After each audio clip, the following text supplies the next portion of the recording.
Bonjour à tous, je suis Jamshid Dalili, je suis le fondateur de Diampark et je ne veux pas vous imposer ma voix éraillée, c'est le docteur Atlani qui fera l'exposé. Bonjour, nous sommes très heureux d'être présents. L'histoire a commencé en fait en 1998 quand Jamshid, polytechnicien, serial entrepreneur à succès, a reçu la mauvaise nouvelle d'un diagnostic de la maladie de Parkinson. À ce moment-là, l'objet, c'était vraiment pour lui, et je regrette qu'il ne le dise pas mieux que moi, c'était vraiment d'accompagner ce qu'il appelle ses compagnons de fortune, tous ces patients qui sont plutôt jeunes et qui aujourd'hui souffrent de la maladie de Parkinson.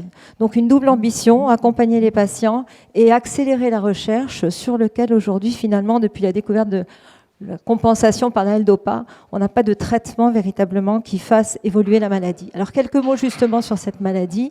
Deuxième maladie neurodégénérative, des complications motrices, non motrices, et une maladie qui est fréquente, 10 millions de patients dans le monde, 200 000 en France.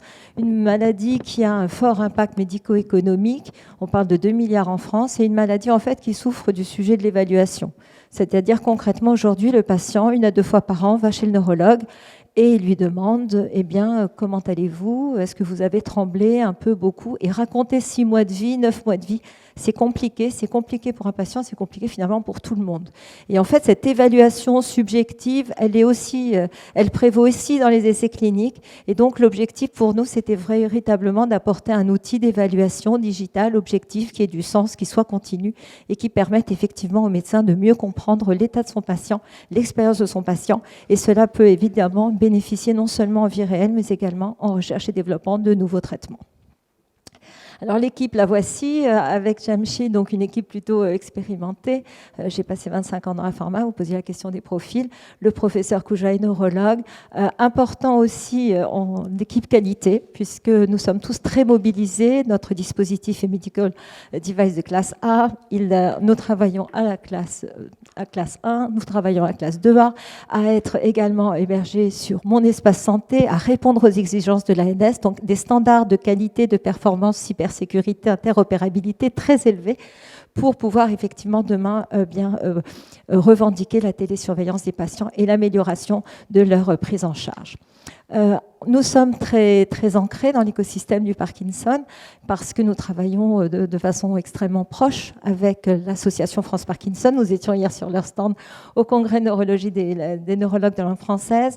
Nous sommes incubés à l'Institut du cerveau, donc au cœur de la neurologie, également chez Spartner. Spartner, c'est la combinaison d'une collaboration entre Biolabs et Servier, donc au centre de recherche de Servier, et nous bénéficions d'un conseil scientifique important. Nous avons eu aussi la confiance et le financement par des acteurs privés et publics, et également quelques reconnaissances. On est très heureux d'être présents devant vous. Donc 17 collaborateurs, 1200 utilisateurs de notre solution aujourd'hui, des brevets, des produits, un comité d'experts, et puis des neuromarqueurs développés au profit de solutions.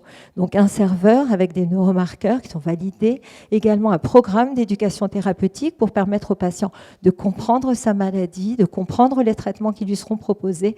Et en plus, c'est donc élaboré avec l'équipe de la Pitié-Salpêtrière. C'est un programme qui est en plus plutôt éducatif et divertissant, si j'ose dire. C'est un escape game, donc qui a vraiment du sens pour découvrir la maladie. Digipark est donc le dispositif médical que j'évoquais à l'instant. Il peut être utilisé sur téléphone, mais également sur montre connectée. Il permet aux patients, à travers la saisie de son ordonnance, alors tout est facilité, tous les médicaments du Parkinson sont déjà pré-saisis, donc le patient va saisir son ordonnance et avoir des alertes au moment de la prise, ce qui est très important puisque les patients peuvent avoir jusqu'à 8 prises par jour. Deuxième fonctionnalité de Digipark, c'est ce qui relève des symptômes, c'est-à-dire le suivi des symptômes et également la possibilité de quantifier très précisément certains symptômes comme le tremblement ou les troubles de la phonation. Et enfin, troisième fonctionnalité de Digipark, c'est la rééducation.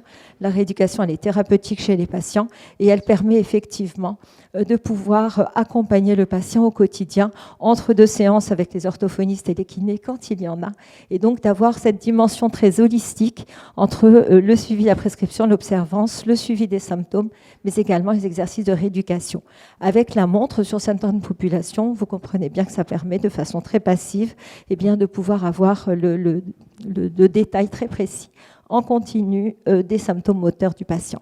Et puis la plateforme de la télésurveillance avec cette ambition effectivement de pouvoir être remboursé demain, donc qui s'appuie sur un programme clinique très complet et qui permettra effectivement d'assurer une connexion facilitée entre un patient dans le besoin médical et une équipe médicale.